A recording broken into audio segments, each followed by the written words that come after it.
প্রতি রাত সূরা ওয়াকিয়া তেলাওয়াত করে তাকে দারিদ্রতে স্পর্শ করতে পারে না, আহলে হাদিস আলেমের মতে হাদিস সঠিক নয়, আমল করলে কোনো ফায়দা হবে না। আপনার মতামত জানতে চাই। উত্তর: কোরআনের একটি সূরা তেলাওয়াত করলাম, আমল করলে কোনো ফায়দা হবে না, কত বড় দৃষ্টতার কথা এটা। কোরআনের একটি অক্ষর তেলাওয়াত করলে কমাস কম 10 নেকি, একটা সূরা তেলাওয়াত করলাম কোনো ফায়দা হবে না, এই কথাটা কেমন হইল? এটা হলো আহলে হাদিসের মূল পরিচয়। এরপরে ফজিলত পাবো কি না পাবো, এরা বলে হাদিস সহি আর সহি নয়। হাদিসের পরিভাষা হাদিস সহি আর সহি নয়। সহি নয় মানে গলত, এ কথা নয়। সহি না হলে হাদিস হাসান আছে, এটাও দলিল যোগ্য, আমলযোগ্য। এরপরে হাদিস জড়ীফ আছে, জড়ীফও আমলযোগ্য। কত রকমের হাদিস আছে, সহি না হইলে বাদ দিতে হবে। যদি বাদ দিতে হয় তো আপনারা যে আপনাদের নাম রেখেছেন আহলে হাদিস, হাদিস দিয়ে প্রমাণ করেন এই নাম কোথায় হাদিসে আছে কিনা। যে আল্লাহর নবী আপনাদের নাম রেখে গেছেন আহলে হাদিস, কোনো হাদিস তো নেই। তাহলে হাদিস সহি তো দূরের কথা, জড়ফও নেই, মওযুও নেই, নামটা রাখলেন কিভাবে? তো নিজের দিকে খেয়াল করো না, আরেকজনকে নিয়ে টানাটা। প্রশ্ন: আমি একজন হক্কানি পীরের মুরিদ। আমার পীর দীর্ঘ 3 বছর যাবৎ মানসিক রোগে আক্রান্ত হয়ে স্মৃতিশক্তি হারিয়ে ফেলেছেন, এখন অসুস্থ। এমত অবস্থা আমি কি অন্য পীরের মুরিদ হতে পারি? উত্তর: যে মুরিদ হতে পারে। প্রশ্ন: ইমাম সাহেব যখন সাজদা অবস্থায় অথবা প্রথম বৈঠকে থাকেন তখন আমি কি তাকবীরের তাহরিমা বলার পর সানা পড়ব নাকি সরাসরি ইমাম সাহেবকে যে অবস্থায় পাবো সে অবস্থা গ্রহণ করব? উত্তর: যদি রুকু অবস্থায় পান আর আপনার প্রবল ধারণা হয় সানা পড়ার পরও রুকুতে শরীক হতে পারবো, তাহলে সানা পড়ে শরীক হবেন। আর যদি প্রবল ধারণা হয় না সানা পড়তে গেলে রুকু ধরতে পারবো না, তখন তাকবীরের তাহরিমার পরে আবার আল্লাহু আকবার বলে রুকুতে চলে যাবেন। আর বাকি যে অংশ সিজদা হোক তাশাহুদ হোক, এখানে সানা নেই, আল্লাহু আকবার বলে তাকবীরে তাহরিমা বলবেন, আবার আল্লাহু আকবার বলে সিজদায় শরীক হবেন, তাশাহুদে শরীক হবেন। প্রশ্ন: আমি এবার আমার বোনের সাথে কোরবানি দিয়েছিলাম, হিসাবের পর দেখা গেল যে আমি তার কাছে 3500 টাকা পাই। তার আর্থিক অবস্থা খারাপ থাকার জন্য এখন পর্যন্ত আমার ওই টাকা ফেরত দেয়নি, এতে কি কোরবানি কোনো সমস্যা হবে? উত্তর: আপনার তাকে ছেড়ে দেন, তাবাররু হিসাবে, দান হিসাবে, কোরবানি কোনো সমস্যা হবে না। প্রশ্ন: আমি আমার বোনকে ওই টাকা মাফ করে দিই, তাহলে কোনো সমস্যা হবে? সওয়াব পাবেন। প্রশ্ন: রব্বে ফিরলি যুনুবি, এটা কি সহিহ ইস্তেগফার? উত্তর: যেভাবে মাফ চাইতে পারবেন। প্রশ্ন: ফজরের নামাজ পড়লে আল্লাহ তার সারাদিনের জিম্মাদারি নিয়ে নেন, এটা কি সহিহ হাদিস নাকি এশরাকের নামাজ পড়লে? উত্তর: এশরাকের ব্যাপারে। প্রশ্ন: মাথার উপর হাত রেখে শুইলে তার নাকি স্মৃতিশক্তি কমে যায়, এটা কি সহিহ হাদিস? উত্তর: এটা হাদিস না, এমনি কারো কথা হতে পারে। প্রশ্ন: আসরের পরে পড়াশোনা করলে তার নাকি স্মৃতিশক্তি কমে যায়? উত্তর: এটাও হাদিস না, অভিজ্ঞতা। প্রশ্ন: মাগরিবের পরে সূরা মুলক তেলাওয়াত করলে কবর আযাব মাফ হয়, এটা কি সহিহ হাদিস? উত্তর: হাদিস দ্বারা প্রমাণিত। সহিহ হাদিস প্রশ্ন করা ঠিক সঠিক নয়। যদি বললাম যে না সহিহ হাদিস নয়, তার মানে গলত হাদিস না। সহিহ না হলে হাসান হইতে পারে, জড়ীফ হইতে পারে, আর কত রকম হইতে পারে। প্রশ্ন: দোয়া ইউনুস পড়ার ব্যাপারে কি কোনো নির্দিষ্ট সংখ্যা আছে? উত্তর: হাদিস দ্বারা নিঃস্ব কোনো সংখ্যা প্রমাণিত নেই। প্রশ্ন: জাযাল্লাহু আন্না মুহাম্মাদান মা হুয়া আহাদু দুরূদ শরীফ একবার পড়লে 70 জন ফেরেশতা তার জন্য 1000 দিন পর্যন্ত সওয়াব লিখতে থাকে, এটা কি সহিহ হাদিস? আমার জানা নেই। প্রশ্ন: ইসলামে ব্যাংক শরিয়া সম্মতভাবে পরিচালনা করে বলে প্রচারিত এবং তাদের শরিয়া বোর্ড দেশের বিজ্ঞ আলেম সমাজ সমন্বয়ে গঠিত, দ্বারা তাদের আয় ব্যয় যাচাই করা হয়। এখন আমাদের মতো সাধারণ কেউ তাদের কথা বিশ্বাস করে ওই ব্যাংকে ডিপিএস খুলে প্রতি প্রতি মাসে 10,000 টাকা করে 5 বছরের জন্য। 5 বছর পর 6 লক্ষ টাকা হয়। এখন 5 বছর পর টাকা ওঠানোর সময় 6 লক্ষ টাকার সাথে অতিরিক্ত আরো টাকা দিয়ে থাকে। আমার প্রশ্নে অতিরিক্ত টাকা নেওয়া জায়েজ আছে কিনা জানালে উপকৃত হব। অতিরিক্ত সব টাকা হালাল হবে না, কিছু হালাল থাকবে, কিছু হারাম থাকবে। কাগজে পত্রে যদিও লেখা থাকুক সহি নিয়মে চলে। যেমন আমি যদি লিখে দিই যে আমার এই পানির মধ্যে কোনো প্রকারের ভেজাল নেই, আমার এই পানিটি মিনারেল ওয়াটার, লেখা তো ঠিক আছে, বাস্তবে টিউবওয়েলের পানি। তো তাহলে আমার লেখা দেখলে কি আপনি এটা কি মিনারেল ওয়াটার বলতে পারেন? যদি আপনার জানা থাকে আসলে লেখাই সার, এটা টিউবওয়েলের পানি, মিনারেল ওয়াটার নয়, তাহলে এটা আপনি পান করবেন না। ওরা যতই বলুক না কেন শরিয়া সম্মত পরিচালিত আমাদের জানা সব বিষয়ে শরিয়া সম্পর্কে পরিচালিত নয়, বরং অনেক সুদী কারবারের সাথেও তারা জড়িত। যেমন এবারও এক ব্যাংক আমার কাছে এসেছে তাদের শরিয়া বোর্ডের চেয়ারম্যান হওয়ার জন্য।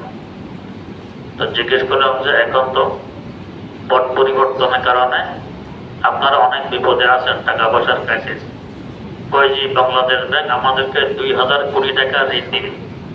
আচ্ছা, তো ঋণ দিবে যে সুদ ভিত্তিক না আল্লাহর রাস্তায়? এখন হাসে আর কিছু বলে না। এদিকে শরিয়া অনুযায়ী পরিচালিত আমাকে চেয়ারম্যান বানাবে, এদিকে সুদ ভিত্তিক ঋণ নিতেছে। এই হলো অবস্থা। প্রশ্ন, হুজুরকে আল্লাহ নেক হায়াত দান করুন। হযরত থানভী রাহিমাহুল্লাহ তাআলা বলেন, আমাদের সিলসিলার বরকত যে যাহারা আল্লাহর ওলিদের দরবারে নিয়মিত আসা যাওয়া করে তাহারা মাহরুম থাকে না। আরো বলেন যে যদি কামেলিনদের দলভুক্ত হয়ে না উঠে তবে ইনশাআল্লাহ তওবাকারীদের দলভুক্ত হয়ে অবশ্যই উঠবে। জানার বিষয় হলো যে সোহবতের ব্যাপারে হাদিস এবং কোরআন কি বলে। সোহবতের ব্যাপারে কোরআন আদেশ দেয়, হুকুম দেয়, কুনু মা'আস সাদিকিন, নেককার আল্লাহওয়ালা সত্যবাদীদের সাথে থাকো। আর হাদিসে তো ভরি ভরি আছে সোহবত কোরআন হাদিস দ্বারাই প্রমাণিত। প্রশ্ন, হাফাতা, জামাবাদ, গেঞ্জি পরা নামাজ আদায় করলে গুনাহ হবে কিনা? উত্তর, যদি এই ধরনের জামা কিংবা গেঞ্জি পরে আপনি কোনো ভালো মজলিসে যান না, আনিজি ভাব লাগে, তাহলে মাকরুহ হবে। প্রশ্ন, আমি একজন তালিবে ইলম, এবছর কাফিয়া পড়তেছি। এখন আমার বাড়ি থেকে বিয়ের জন্য জোর করছে। আমার বিয়ে সম্পূর্ণ খরচ ও আমার স্ত্রীর সম্পূর্ণ খরচ আমার বাবা বহন করবে। এখন হযরতের নিকট জানার বিষয় হলো আমার কি করণীয়, বিয়ে করা উচিত নাকি না? আমার বয়স এখন 23 বছর। ছাত্র জমানায় বিয়ে করার কি কি ফায়দা ও কি কি ক্ষতি রয়েছে বিস্তারিত জানলে উপকৃত হতাম। উত্তর, যদি বাস্তবে আপনার অবস্থা এমন হয় যে বিয়ে না করলে আপনি গুনাহে লিপ্ত হবেন, তো তাহলে বিয়ে করা আবশ্যক।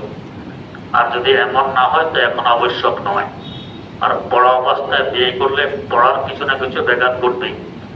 ইমাম আযম আবু হানিফা রাহিমাহুল্লাহ তার সবচেয়ে প্রসিদ্ধতম ছাত্র ইমাম আবু ইউসুফ রাহিমাহুল্লাহ তাআলাকে ওসিয়ত করেছেন যে লেখাপড়া করে যখন নিজের পায়ে নিজে দাঁড়াবে তখন বিয়ে করবে, আগে বিয়ে করতে গেলে সমস্যার সম্মুখীন হতে হয়। প্রশ্ন, আমার স্বামী মারা গেছে 7ই নভেম্বর 2024। আমার স্বামীর কবর কয়েকদিন আগে ভেঙে গেছে। অনেকে বলে তাড়াতাড়ি কবর ভেঙে যাওয়া নাকি ভালো নয়, কথাটা কি সঠিক? উত্তর, যে না, সঠিক নয়। কবর ভেঙে গেলে মাটি দিয়ে আবার পূরণ করে দিবেন। প্রশ্ন, কারো যদি চোখ, মুখ, কান, অন্তর হেফাজত হয়েছে কিন্তু তার শায়েখ এখনো জিকিরের স্বভাব দেয় না, সে যদি বলে হযরত দোয়া ইউনূসের আমল চলতেছে, আমার আপনার জিকিরের মজলিসে বসে অন্তরে জিকিরের স্বাদ অনুভব হয়, আল্লাহর নাম নিতে ভালোই লাগে, তাহলে কি জিকির শুরু করতে পারবে? উত্তর, আপনার শায়েখ সবক না দিলে শুরু না করা চাই।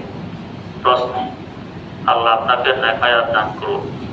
বর্তমানে মোবাইলে ভিডিও কলে অনেক বিয়ে বর্ণনা হয়ে থাকে, এভাবে বিয়ে শুদ্ধ হয় কি? উত্তর, যে না, শুদ্ধ হয় না। বিয়ে শুদ্ধ হওয়ার জন্য প্রস্তাবক এবং গ্রহণকারী তার সাথে দুজন সাক্ষী একই মজলিসে উপস্থিত থাকা আবশ্যক। সাক্ষী মজলিসে নেই, দূরে বিয়ে হবে না। সাক্ষী আছে, প্রস্তাবক মজলিসে নেই, বিয়ে হবে না। প্রস্তাবক আছে, সাক্ষীও আছে, গ্রহণকারী মজলিসে নেই, বিয়ে হবে না। অতএব এভাবে মোবাইলে ভিডিও কলে বিয়ে হলে বিয়ে হয় না। প্রশ্ন, বউ শাশুড়ির দ্বন্দ্বকে কেন্দ্র করে স্ত্রী যদি স্বামীকে পৃথক বাসা নিয়ে থাকতে বলে আর আলাদা থাকার ব্যবস্থা না করা বলে তালাক চায়, কিন্তু স্বামী বেচারা চায় একসাথে থাকতে, এক্ষেত্রে স্বামীর করণীয় কি? মাকে খুশি রাখার জন্য বউ তালাক দিয়ে দিবে, নাকি বিয়ে টিকিয়ে রাখার জন্য পৃথক থাকার ব্যবস্থা করবে? উত্তর, যদি পৃথক থাকার সামর্থ্য থাকে তো পৃথক থাকতে হবে, এখানে তালাক দেওয়া বৈধ হবে না। আর মায়ের খেদমতের জন্য অন্য ব্যবস্থা করবেন। মায়ের খেদমতের দায়িত্ব আপনার নিজের, আপনার স্ত্রীর নয়। তো নিজের দায়িত্ব স্ত্রীর ঘরে চাপিয়ে দেওয়া এটা বৈধ নয়। প্রশ্ন,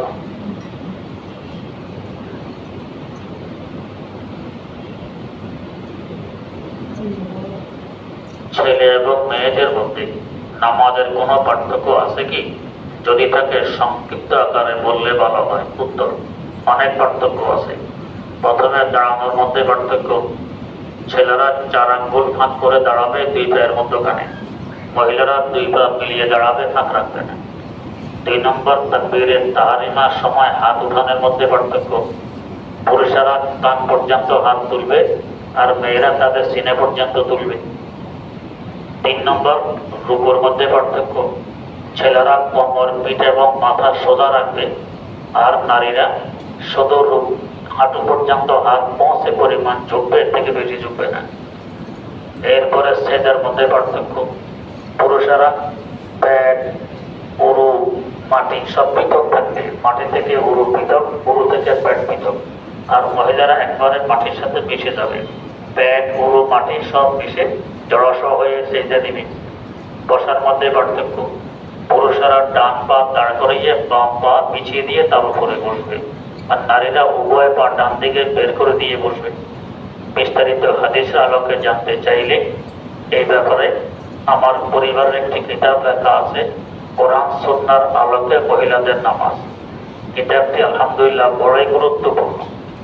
এই কিতাবে মহিলারা নামাজ কিভাবে পড়বে এই একটি চ্যাপ্টার, এরপরে মহিলারা নামাজ কোথায় পড়বে আরেকটি চ্যাপ্টার, এরপরে নারী পুরুষের নামাজে পার্থক্য আছে কিনা আরেকটি চ্যাপ্টার, এরপরে ভিতরের নামাজ 1 রাকাত নাকি 3 রাকাত আরেকটি চ্যাপ্টার। বড়ই গুরুত্বপূর্ণ, হাদিসের আলোকে, কোনো লেখা বা যুক্তির আলোকে নয়। কিতাবটি সংগ্রহ করে পড়বেন, আশা করি ইনশাআল্লাহ আপনার তা শান্তি হয়ে যাবে। প্রশ্ন, যদি কোনো মেয়ের ছেলেদের মতো নামাজ আদায় করে থাকে তাহলে বর্তমানে তার জন্য করণীয় কি? উত্তর, করণীয় হলো তার আগের অবস্থা পরিহার করে মেয়েদের মতোই নামাজ পড়বে, ছেলেদের মতো নয়। প্রশ্ন, মাদ্রাসা উন্নয়নের জন্য একদা কালেকশন করা হলে কয়েকজন মিলে নিয়ত করি আমরা একসাথে টাকা দিব, তাই একজনকে নির্ধারণ করে কয়েকজন টাকা একত্রিত করি যাতে সে কর্তৃপক্ষের নিকট পৌঁছে দেয়, কিন্তু ওই লোক আমাদের সে টাকা থেকে ঋণ দেয়, নিজের কাজে ব্যয় করে আর বলে সকলে একসাথে টাকা দিলে কর্তৃপক্ষের কাছে হস্তান্তর করবে। তার এই ধরনের কাজে রাগান্বিত হয়ে আমাদের কতক ভাই বলে যে আমরা আমাদের টাকা রুজু করছি, এই টাকা আর মাদ্রাসায় দিব না।